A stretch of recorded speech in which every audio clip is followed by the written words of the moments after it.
got our 75th Fat Pack of 2025 Topps Heritage Baseball cards.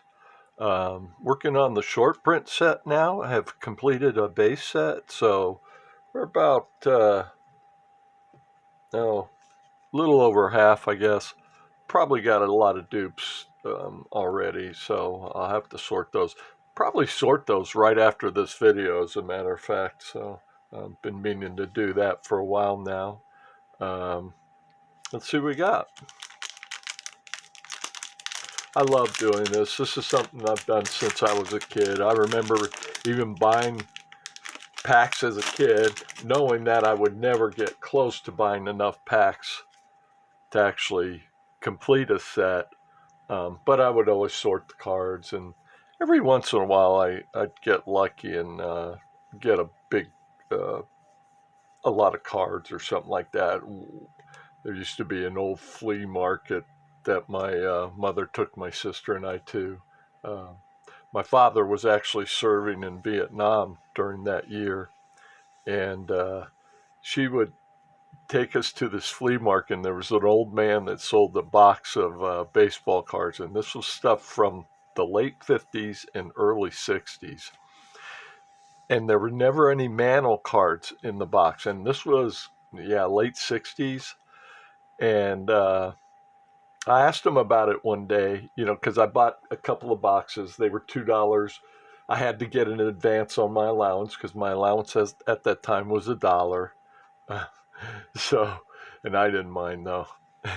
And the funny thing is, I always got an extra dollar or two that sometimes, even though they knew I got the advance, I'd still get the allowance. So that was just, yeah.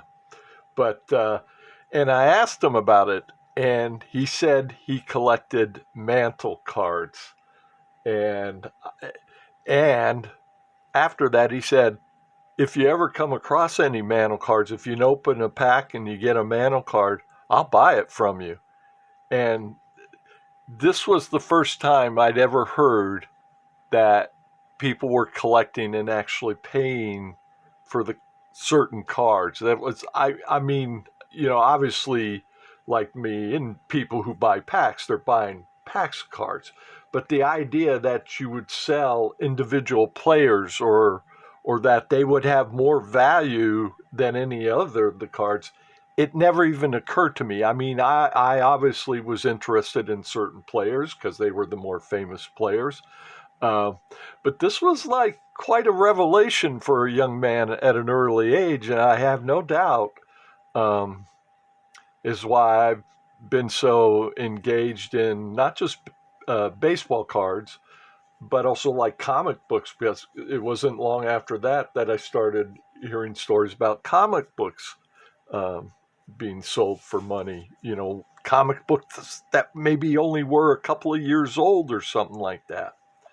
Yeah, so that was quite a revelation at that time, going to that flea market. But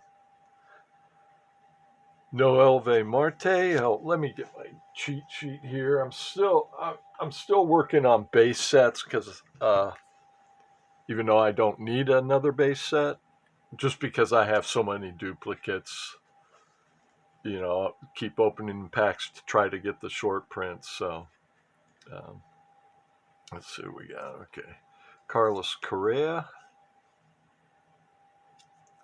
Junior Caminero, and what a great year he had. Boy, I'm guessing he'll be a top 10 pick in fantasy drafts next year, especially because of the position he plays. Third base is traditionally a weak position in fantasy, so you don't have as many good players playing that position. So he'll I don't know who else we got. I'm sure that there was somebody else I know that uh, will be up there too. But yeah, I wouldn't be surprised if he's a top 10 pick next year. Um, I'm guessing Nick Kurtz might even be a top 10 pick next year because first base is, a little weak too. Merrill Kelly.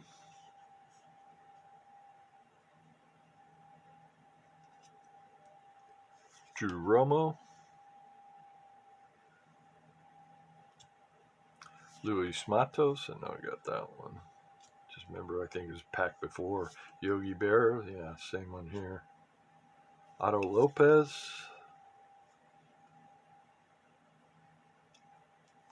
Jake Eater, Valente Balazzo, Julio Rodriguez,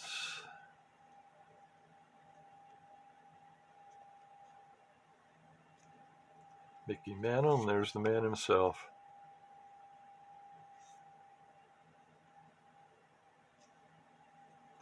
Grant Holman,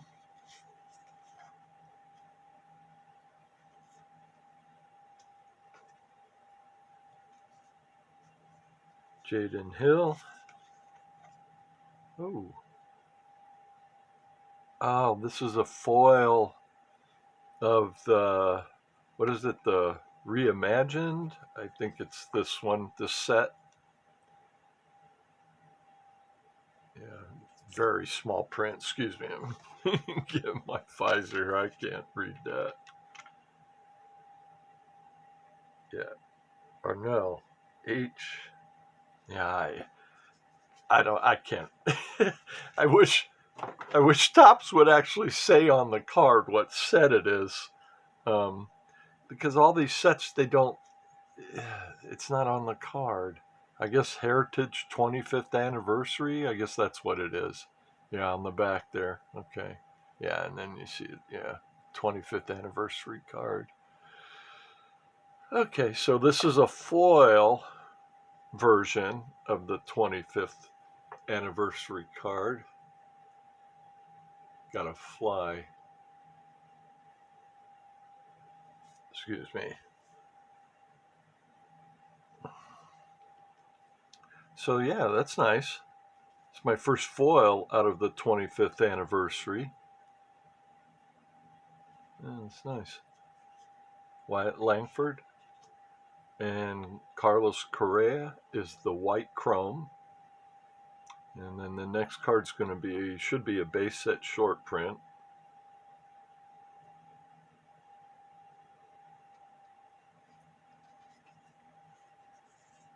Nice. Getting quite a lot of those chromes. If for whatever reason, if I ever did just keep getting these packs, which I'm going to try through retail, I'm not crazy about buying them through eBay secondary market or anything like that, because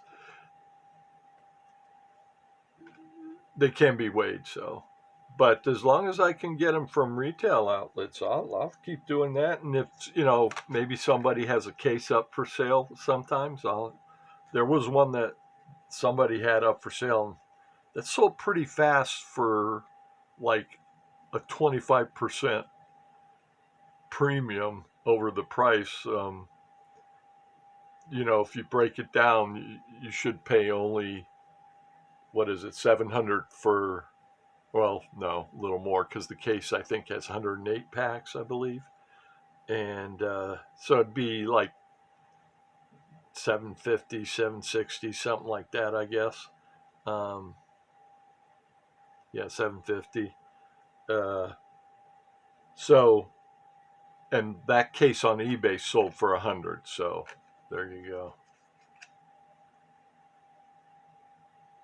I don't know why I put that there. I guess I just set it down. Yeah, so they're, to buy the case knowing that the packs are unweighed and things like that. Hopefully the case is sealed. You always got to worry about that, because that's actually a big problem now I've noticed on eBay. I don't know if other people have noticed this, but a lot of people that sell the hot packs, they're actually resealed packs.